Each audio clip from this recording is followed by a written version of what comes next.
नमस्ते and welcome to this exciting episode of Sathology debunking mythology. Sathology के इस episode में आपका बहुत बहुत स्वागत है। जबरदस्त न्यूज़ है। 1 lakh dollar per year renewal fees और इनिशियल एप्लीकेशन फीस हर साल हर एम्प्लॉय के लिए देना पड़ेगा अमेरिकन कॉर्पोरेट्स को। ये है नया प्रोक्लेमेशन। इसमें एक बड़ी इंटरेस्टिंग बात आती है और इसमें मैं आपको बता रहा हूँ, हर भारतीय को गर्व से खुश होना चाहिए। It is a happy moment for India, Bharat के लिए।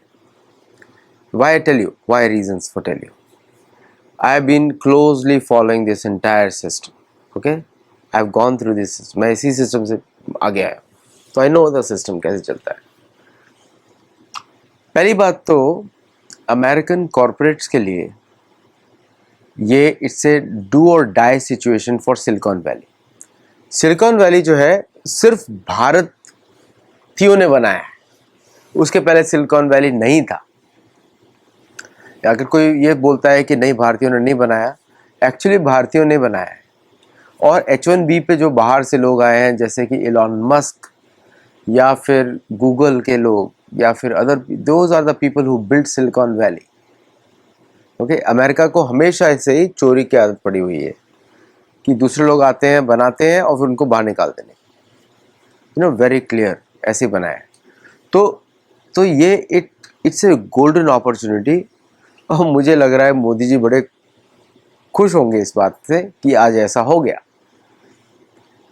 It just signals a drastic change. America is all about technology और America is USA is all about technology. Technology is everywhere. तो H1B वीज़ा कहाँ कहाँ यूज़ होता है? Hospitals में doctors आते हैं, इंडियन डॉक्टर्स आते हैं, बाहर के डॉक्टर्स आते हैं। H1B वीज़ा यूज़ होता है सिलिकॉन वैली में, सॉफ्टवेयर टेक्नोलॉजीज में यूज़ होता है, इनोवेशन लैब्स में यूज़ होता है, प्रोडक्ट इंजीनियरिंग में यूज़ होता है। तो जहाँ से भी US को ज़रूरत पड़ती है वहाँ से H1 लाए जाते हैं। ठीक है।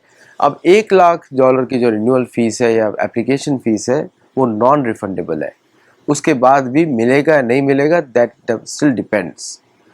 तो मतलब बहुत बड़ा रिस्क है कंपनीज के लिए फॉर दैट वीज़ा। पूरी दुनिया में जितने भी फाइनेंशियल मॉडलिंग है वो सारे भारतीय करते हैं। Data processing is done by Bharat. Okay, अब भारत को बड़ा चांस मिला है, गोल्डन चांस है कि जो भी प्रोडक्ट ऑफशोर होता है उसको इंडियन माना जाए और उसके ऊपर टैक्सेस लगाए जाए एंड टैरिफ्स लगाए जाए। तो उसको एक्सपोर्ट करने के लिए India will make double the money for that, क्योंकि 90% of US financial market runs on H1B visas. 90%। इसका मतलब बैंक्स को गायब कर रहे हैं शायद। Bank of America won't be able to function a single day without H1B visa. Citibank can not function. अभी उनके ऑफशोर सेंटर्स हैं, उन पे टैक्स लगना चाहिए। और द स्किल्स विच भारतीय people have can not be replaced. No other part of the world has that skill set. Okay, no other part of the world has that skill set. No other part of the world has that skill set.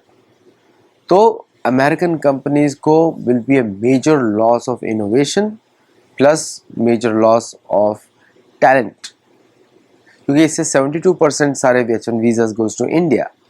लेकिन India के लिए जबरदस्त gain है। I tell you how.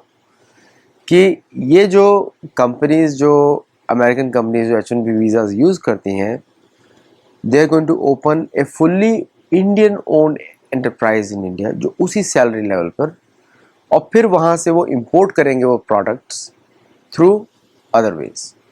वो फिर भी American को hire नहीं करेंगे, क्योंकि उनको हायर करने में उनके जो लीगल सिस्टम है विल बी इनसफिशिएंट। जो एडवांटेज आ रहा था, कॉस्ट एडवांटेज, अभी मंडे को पता लगेगा। मंडे को स्टॉक मार्केट्स में होगा ब्लड बाथ। एक्चुअली इनिशियली ऊपर उठता दिखाई देगा and then it will go down, क्योंकि अभी न्यूज़ अभी सिंक नहीं हुई है। ओके, और टेक कंपनीज, जो लार्ज टेक कंपनीज जो ट्रम्प को मिली थी, जब ये सब डिस्कस किया गया था वहाँ पे, तो सबने बोला कि yes you can go ahead with your plan, will comply कैसे किया होगा अब दिख रहा है। विद इन 24 आवर्स बोला है कि 21 सितंबर से पहले जितने भी लोग इंडिया में है बाकी जगह पे सब वापस आ जाओ, बिफोर द डेडलाइन स्टार्ट्स। उसके पहले नहीं, बिल्कुल अभी आना पड़ेगा सबको, everyone has to come now. तो अब उससे क्या हो जाएगा बताता हूँ मैं। They are trying to exit the loophole. Possible नहीं है, इतनी फ्लाइट टिकट्स ही नहीं है, प्लेन्स ही नहीं है इतने। तो उससे क्या होगा, बहुत सारी कंपनीज का जो काम है वो ऑफशोर भारत से शुरू हो जाएगा। सबसे ज़्यादा हिट होगा छोटी कंसल्टिंग कंपनीज को, बहुत हिट होगा डॉक्टर्स को, और बाकी जगह बहुत हिट होगा। हेल्थ केयर सिस्टम को अमेरिका के पूरा बहुत हिट होगा, इतने डॉक्टर्स ही नहीं है यहाँ पे ना। तो भारत को कंडीशन लगानी चाहिए, H1B visa for doctors India doesn't allow, तो सारा मेडिकल वर्क भी भारत आएगा। It's a, I don't know how who came up with this plan. इससे American industry in next 5 years lose $350 billion. Next 5 years is going to lose $1.4 trillion. आप उसको locally नहीं बना सकते, कर ही नहीं सकते। There is no way you can transfer the skill set and hire start hiring locals, not possible. Okay, तो अब ट्रम्प का मिड टर्म इलेक्शन बड़ा डिफिकल्ट होने वाला है। भारत के पास बहुत ऑप्शंस हैं, फार्मर्स इशू पे और बाकी इशूज में बहुत सारे ऑप्शंस हैं। Let us see how they use it. अभी तक तो हमको पता नहीं है कैसे यूज होगा, but will see how they use it.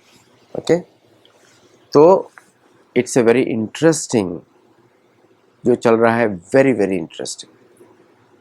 Interesting episode चल रहा है, and it is going to affect the whole American based economy पूरी तरीके से। I don't know who plan, इसके पीछे का स्टोरी क्या है मैं बताता हूँ। मागा को प्रॉमिस किया था कि H1B सारे वीज़ाज अमेरिका के अमेरिकन को हायर नहीं कर रहे हैं, ये मागा का कंप्लेन था। It is not a real story. Real story is कि companies can not hire the American, skill set नहीं है। आप प्रवचन बोल सकते हो, but how much experience you have while coding. आप कॉलेज में सीख सकते हो, बट कितना एक्सपीरियंस आपको कोडिंग का नहीं है। कितने लोग हैं कॉलेज में, नहीं है।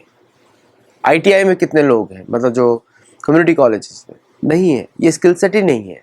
इस स्किल सेट के लिए 3 इंपॉर्टेंट रिक्वायरमेंट होती है, patience, perseverance and long hours. ये तीनों ही अमेरिकन नहीं कर पाएंगे, एंग्लो सैक्सन्स नहीं कर सकते, if that is America, you know. तो ये जो मागा क्राउड ने बनाया है, लॉरा लूमर और ये सब लोगों ने बनाया है ये सब schemes, which is not practical at all, वो चलने वाला नहीं है। लेकिन भारत को बहुत गेन है। आई टेल यू वेयर ये जितना भी पूल है अमेरिका में H1B पे, they are excellent programmers, one of the best experience programmers, and they are the very good project managers. इनको डिफेंस में तुरंत यूज़ किया जा सकता है, इंडियन डिफेंस में। इंडियन डिफेंस में जो भी प्राइवेट सेक्टर है या पब्लिक सेक्टर है, इसको लेटरल हायर करना चाहिए वहाँ पे। प्लस जो GCCs हैं उन पे आपको टैक्स लगाना पड़ेगा, and hire them in the GCCs, और उस पर एक्सपोर्ट टैक्स होना चाहिए, so that they can be, that money can be use in these guys welfare. Plus इससे अमेरिका में मूवमेंट और भी कम हो जाएगा, बिकॉज जो भी इनोवेशन जो होता था वेबसाइट्स पे, all those things will be outsource to India now directly. कोई और अदर कंट्री नहीं है, डेटाबेस में कोई और कंट्री नहीं, AI में कोई कंट्री नहीं है ना।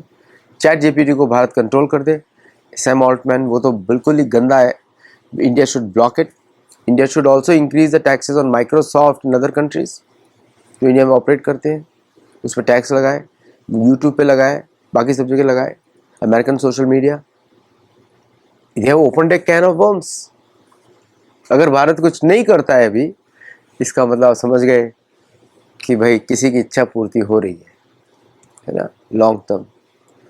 तो अब अमेरिकन को वीज़ा लेना पड़ेगा भारत आने के लिए, फॉर श्योर, लाइन में लगना पड़ेगा।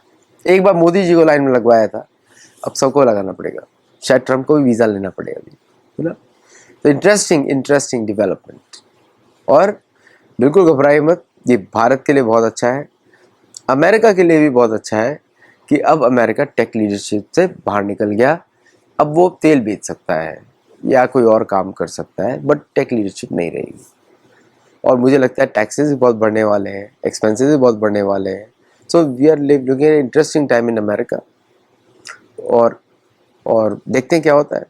हमारे गुरुकुल में जुड़िए, साइन अप करिए, हम लोगों को सपोर्ट करिए और सब्सक्राइब करिए चैनल को।